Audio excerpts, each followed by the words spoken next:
want to start with asking what's happening around the country in terms of online blowups with racism. Well, this is really an epidemic. I get a Google alert every day that has a couple of different incidents. Some are online, some are offline.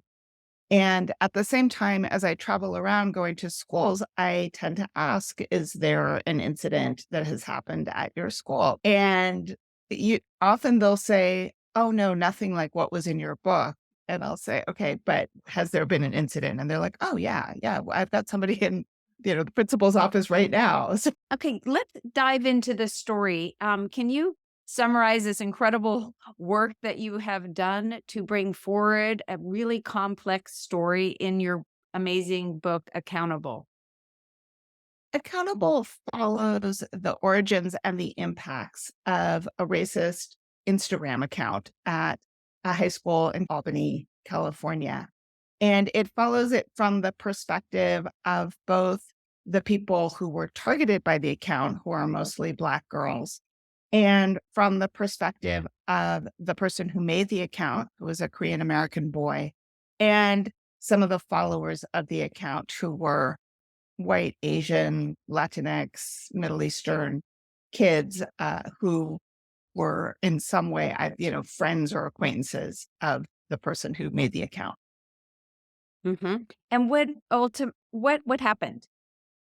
So much happened. One of the interesting things is that all of these kids were friends. Some of them were close friends that spent, weekends doing sleepovers at each other's homes. Some of them were more distant acquaintances or even didn't really like each other very much, but they'd all grown up together. They knew each other. And near the start of the book, you follow the moment of the account's discovery when two girls who were friends with one of the boys who followed the account were hanging out together on the weekend. And the boy showed the girls this account that they didn't know about. It was a secret account. And they were obviously very upset. One of them was pictured on it with a noose drawn around her neck. The posts on the account were extremely racist and extremely upsetting images of nooses and lynchings and extremely racist language. Were they primarily their friends being shown in these really awful kind of depictions? Actually, no.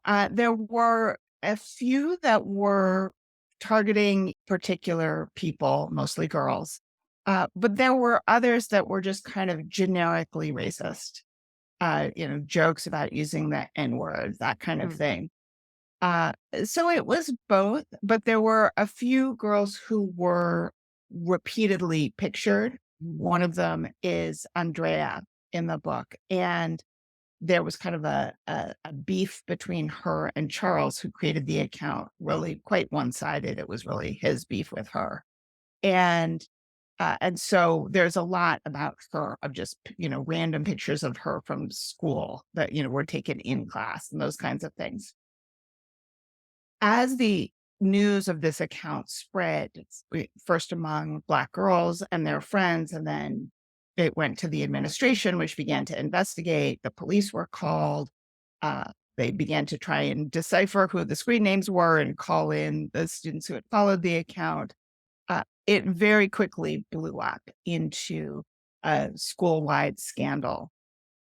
And as time progressed, the school, in trying to solve the problem, ended up stirring it up even more through an extremely misguided mediation session in which the both sides were put in a room with the girls who had been targeted by the account and their friends, and neither side was at all prepared for how to face each other in the wake of this extreme betrayal. And as their meeting went on, the boys were insufficiently apologetic, kind of wanted to explain that they had made the account. The girls did not care about these sort of layers of responsibility at all. They wanted to talk about what it was like to discover that your friends are posting racist things about you behind your back. And this complete failure of anybody to understand the experience of the other, particularly for the boys to understand the experience of the girls, got things very, very heated in the room and ended with the boys being kind of marched out in front of a demonstration of students that was coincidentally happening just outside the mediation room.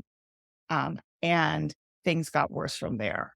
There was after that, so this big explosion, sort of a public shaming of the boys, near riot as things got very out of hand at the school. And one of the boys had his nose broken, and others were hit, and a car with parents in it was surrounded. There would then predictably lawsuits. What was interesting is that this was a very racially diverse group of friends. And all of the people who followed the account would have said that they were either not racist or explicitly anti racist. And so there was this wild disconnect between how the kids thought of themselves and what they were doing online. And I had a lot of interesting conversations with Charles, who was the person who created the account, about this gulf between his beliefs and his actions. And his explanation was complicated, but it had to do, I think, with a couple of important points. The first is that they were seeing some very racist and otherwise offensive memes in this category that was then called dank memes or edgy memes. And they had gotten habituated to that kind of quote unquote humor, so that they were thinking that this is okay to joke about. And the joke is that it's offensive. It's funny because it's so beyond acceptable.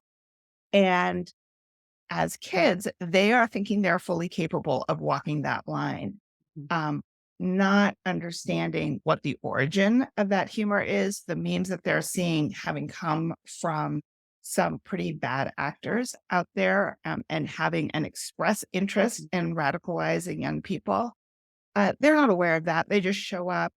They're seeing it on places like Reddit, on almost every platform, this kind of humor. And the magic of algorithms is that the more you interact with something, the more you see it. And the more you see it, the more normal it begins to seem. Absolutely. And then the level of the video games in terms of just glorifying aggression. I think that where video games really comes in is in the language that is used. When I go to high schools, I ask kids to raise their hand if they have heard slurs while playing video games. And if they have played a video game, an online multiplayer situation like Call of Duty, they absolutely have heard racial slurs and homophobic slurs, because that is just part and parcel of the language of gaming. Mhm. And I think one of the things that's difficult is what to do in that situation. When my kid was a young teen playing video games that asked for a mic, I had no idea what was going to be coming through that headset. And since it was going into his ears and not into the room, I had no idea what he was hearing. But we've since talked about it. And, of course, he was hearing all that stuff. And so, part of the job of parents is to know that that's happening and to talk to kids about that language and what they should do. And it's a really difficult question because nobody wants to stop playing the game. If you're in the middle of the game, you are invested in the game. And just because some stranger uses words that are offensive, like the idea of stopping in the middle of a battle is like the worst thing that they can imagine happening. They are in this box that they did not create.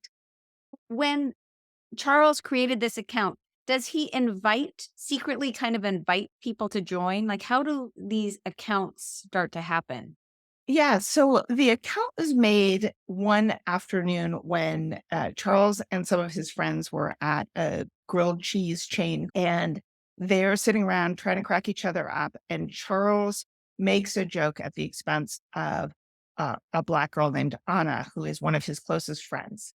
And he gets a laugh from his friend. And because He's a kid who wants to be funny and is trying to figure out how to make the memes that he's seeing online. He wants to be like them, like these creators online who are funny. And so he makes the meme on his expense right there in the grilled cheese shop using a picture of her taken from her Snapchat and shows it to his friends. And they say that, they laugh and he feels great because his friends think he's funny. And then one of them says, you should make an account just for these kinds of memes. And so that's what he does. He says, would you follow it if I did? And they say yes. And so he makes the account right then and they follow it right then. And, there's just a handful of them at that moment.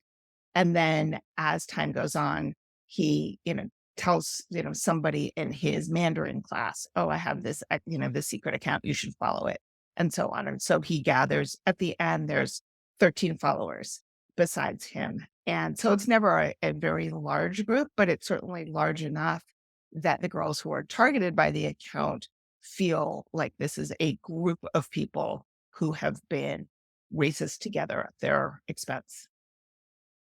Thank you for watching this video.